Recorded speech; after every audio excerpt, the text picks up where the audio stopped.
The downtown east side is a community that has a lot of complex issues and has to deal with a lot of social problems on a daily basis. The city has an obligation to ensure that when the community tries to bring events together that they do their share.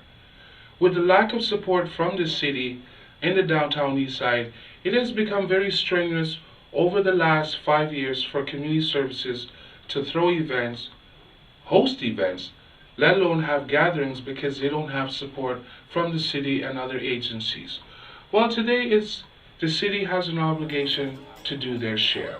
With all the social problems that the downtown east side faces, the city has an obligation to deal with the social issues that affect our community. Events are very important because a lot of the people down there live down there, don't have really much going on in their life. An event brings people together to bring changes and also strengthen community. Oh, beaver. Well, it's time Beaver for the level. city to do their share to make that difference. Over the last well, 5 at least years, she's working the at city it. has She's shown got a the lack cookies and of stuff. interest, let alone Well, keep it up, Father. commitment in bringing communities together. Today, the city seems more interested in social politics and political politics, and they're not dealing with the social realities that not only affects communities and Canadians, but also affect people in our society.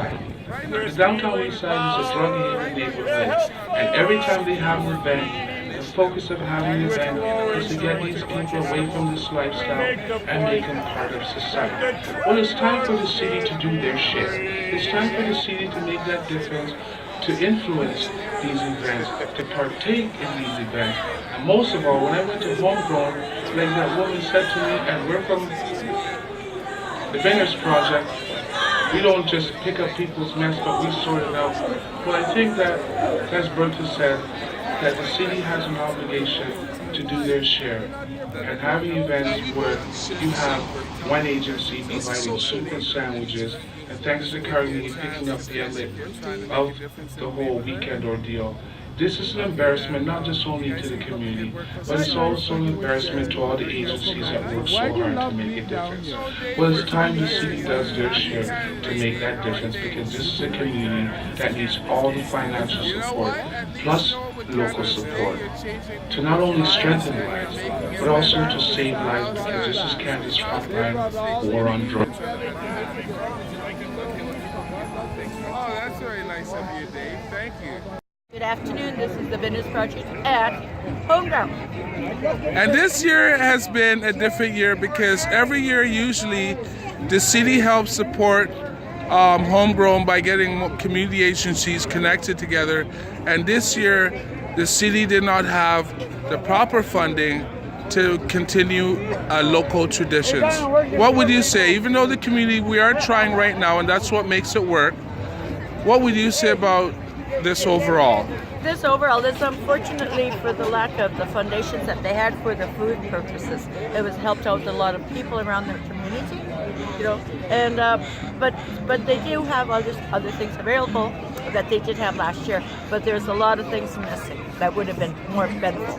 That would have been more beneficial. Beneficial, yeah. Yeah, I can totally understand. I wish the city would have considered that because this has been going on for at least years. For years, for almost a decade. They've been working at this, and they can get bigger and bigger as every year as that grows. Right now, I'm speaking with George, which is a local community support worker, and he also coordinator, and he also works with Neighborhood House. Communities today are facing a lot of challenges because the city's not doing their share to commit themselves to being there to organize events and keeping traditions like Homegrown, which Neighborhood House has always gone to. Could you tell me how you feel about the way the city treats people? The Neighborhood House? Yeah, the neighborhood treats people very well, but that's not saying anything for the city because they're not treating the people very well. Okay, in the sentence. Rasmus, right? Yeah, I understand. It's unfortunate that the city didn't do their share to make the big difference because, Pigeon Park told me they felt disappointed that they were not invited here this year. They helped thousands of people. Well, that's too bad. That's really very bad. That's really sad to hear. I feel, I hope, you know what, at least it's still a positive vibe because at least there's still people here and the community is still holding together and sharing together. Well, I hope you have yourself a nice day, and I still love Homegrown. Take care. One of the locals that also volunteered at Carnegie, and this is a neighborhood where we have a long history. So why do you love being down here? The community, the people. That's why I love being down here. And you were talking about too, you know, the other community agencies like Megaphone. Tell me about Megaphone. Yeah, I did an interview for Megaphone a while ago, a few years ago with my kids. I read it all the time. It's amazing creativity from my neighbors and people that I know, and it's so enjoyable to see people in print. So it's actually something. You've been to the Carnegie. Do you think that when they bar people, do you think they should bar people for a very long time, or do you think they should just bar them on a day-to-day basis? I mean, they have a lot of policies. The city has a lot of policies. What do you think? They should go back to day-to-day? I think it should be based on individual, because it could be every day could be the same day for some people. So it could be the same incident every day. You never know. I think it just depends on each person individually. So what you're trying to say is that if people go there and they have the same kind of negative behavior, the staff will always treat them with the kind of... I have no idea, because you have to be there to know what happens most of the time. You can't trust 17 people's word all the time, so... Right now I'm speaking to one of the locals that has been barred from the Carnegie. Could you tell me why you got barred? Because I was drinking and I smoked pot. And how did the staff treat you? Really bad, but it was alright. I understand the policies and I have to stick with the policies, and that's all. But you thought that they would do... You have to be good. But you thought that they'd do better if they had a better way of dealing with situations that are so minor. Well, probably, but I told them that they were going to go to hell anyway, and they were going to burn in hell and all that. Okay, you take care. Okay, Yeah, thanks. right. Right now I'm speaking to Jennifer, and the Carnegie has a barring program in which the native people, and that's not including the locals, they find that if the staff doesn't like them, they ask them to leave, and then they write up a report. But the thing is, they don't ask them to leave and invite them back the next day. They make it a report where you're actually targeted. Do you think that the city should promote a policy where they have targeting and racial profiling, in which they feel that if you drink or they may not like your behavior, that they should not just ask you to leave for a day, but actually write up a report and actually leave for, like right now I've been targeted twice. Well, of course I do not agree with that policy. Any city that puts any kind of policy together that's like racist or sexist or discrimination should be sued on the Human Rights Code. Right now I'm speaking to one of the locals that hang across the street from the Carnegie. Do you find that with the barring program that the Carnegie have, do you think that they treat people fair? Do you think that a person should be barred at the staff's only convenience, or they should have a policy where if they actually... Unruly, the person being unruly, you have really get the person up, but just because they don't like their looks doesn't mean that's discrimination. Yeah, and especially if even if you showed up there and if you drink or not, they could actually leave for the day, but not write up a report and then tell you that you're barred for a certain amount of time, weeks, months. Igor, you've been banned from the Carnegie Center. Can you tell me why? Can you tell me why? They beat you up. No, but why were you banned? Be honest. Because I banned, because I tried to beat you up. No. The guy was bugging you, right? You told me. That guy was bugging you, so you wanted to beat him up. I was recording everything. For a whole year. It took him a whole year to... No, it's not, man. Okay. Well, I hope you have yourself a nice day, Janice. So it's a pleasure talking to you. With all the social problems that they face in this community, thank God that they have people like you that don't even work down here, but you volunteer and you help out and you try and make a difference. I wanted to make a comment on social status, basically. Places like the Carnegie, which work for the city, should be embarrassed if they're here to help the poor in a community that's full of poor people, and they're judging people based on their social status. This is the drugs today. Right now I'm speaking to Eunice, who's one of the locals, and she also goes to the Carnegie too. Eunice, you know there's a lot of local peoples that go there. Do you think that the staff should be so heavy-handed with targeting and also racial profiling by instead of asking people to leave for the day, what they actually do is they bar people and then they write up a report and then they choose when they can, how long they bar you for. Do you think the city should continue this program? Because a lot of times we're in front of Vandu, there's a lot of social problems. I don't think so. The thing is people change, know, like mistakes are made. They made a mistake, they did wrong, they realized it, you've got to let them try again. You keep closing the doors on people, there's nobody going to be coming around. Well, this is the issue because I try to tell them before there's a lot of social tragedies I've dealt with this sort of behavior. The sad truth is it's unnecessary. It's unnecessarily, and sometimes it makes me think that it's also dealing with racism. And it's just a waste of time. Like, to me, I know so many beautiful people, and there's people that love me just like they love you. There's people that don't love me, and I don't care. See, that's the thing. I'm here to make that difference.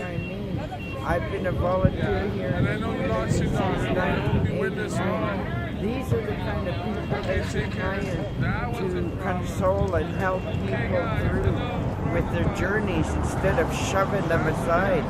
It's wrong. I totally agree with you. I hope you have yourself a nice day. When you bar people, you usually bar them for what? The day? Because of their behavior? There's a lot of challenges around this. First thing I'm going to say is I'm not the founder of Insight. That was the work of the community and some other incredible people, not me. But as somebody who's worked at Insight, as somebody who's worked at Insight for 15 years, it's a really serious thing to limit somebody's access to a life-saving service. Often, we may have to do that around issues that may violate our Health Canada guidelines, i.e. people passing substances on site. We need to call that. And often we give somebody a 24-hour timeout. But the bigger issue is things that impinge on the safety of the site. Whether that's violence or unsafe behavior or demeaning or derogatory behavior. Often we have to ask people to take a timeout, which may be anywhere from 24 to longer.